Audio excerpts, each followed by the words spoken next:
Have you ever replayed a conversation in your head 20 times?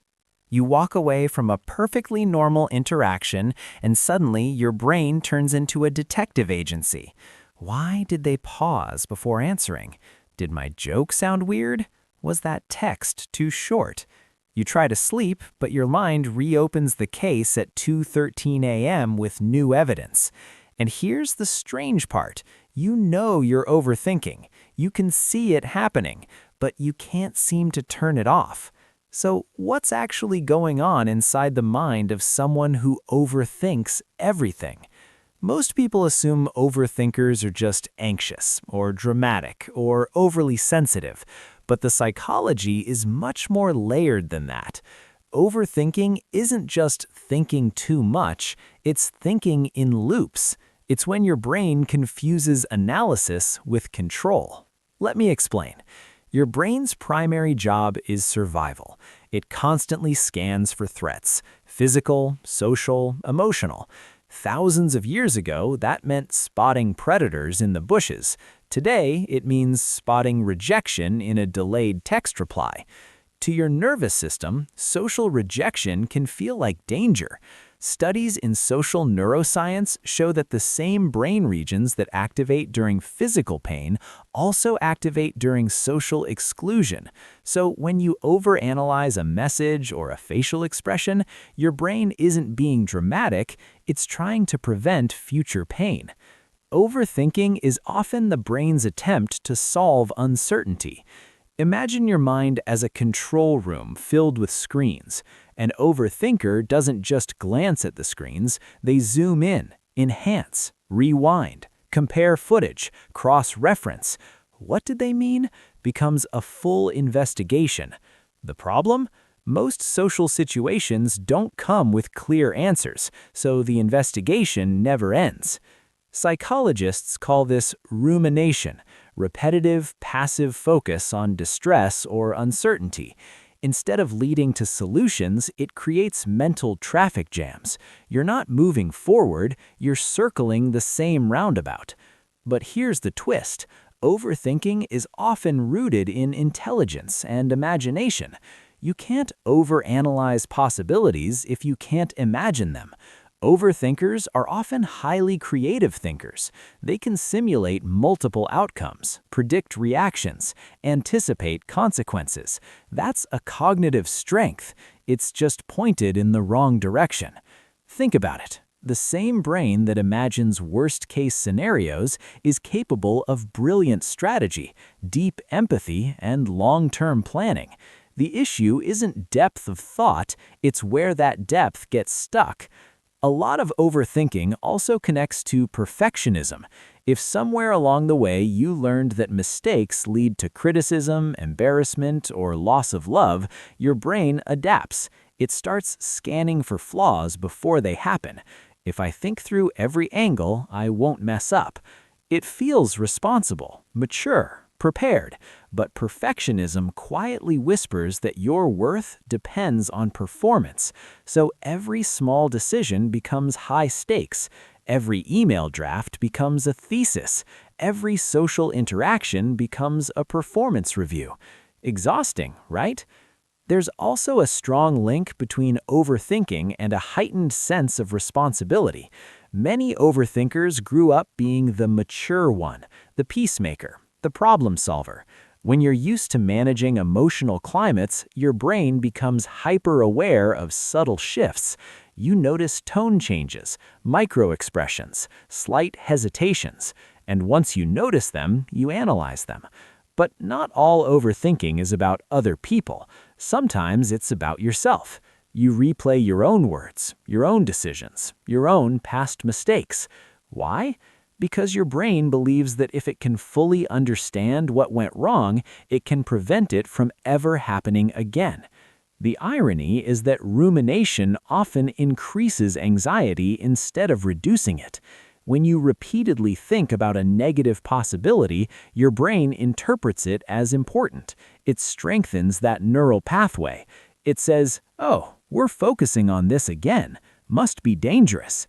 It's like watering weeds. The more attention you give them, the stronger they grow.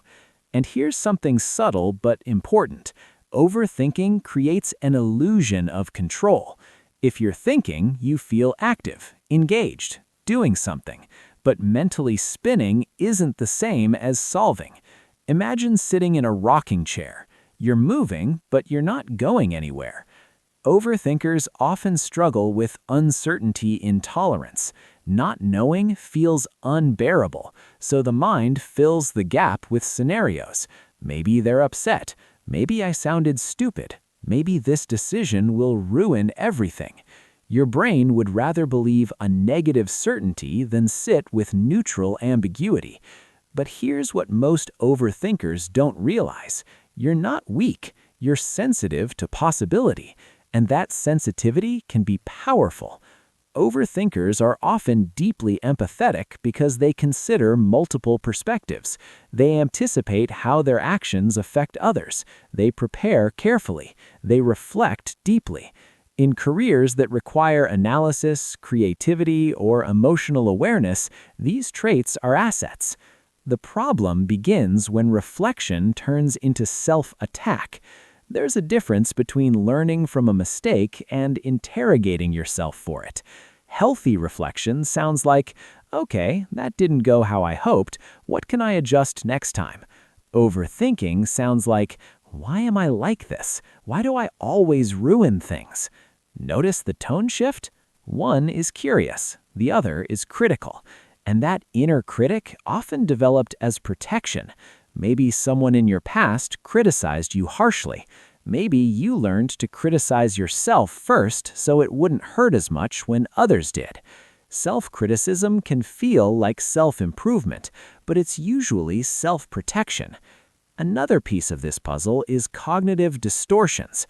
Overthinkers are especially vulnerable to mind reading, assuming you know what others think, catastrophizing, assuming the worst outcome is likely, personalization, believing everything is about you. Your friend replies with K. Suddenly, your brain writes a whole novel about the friendship ending. But the truth? Most people are too busy overthinking their own lives to analyze yours that closely. And here's something freeing. Your thoughts are not commands. They're suggestions.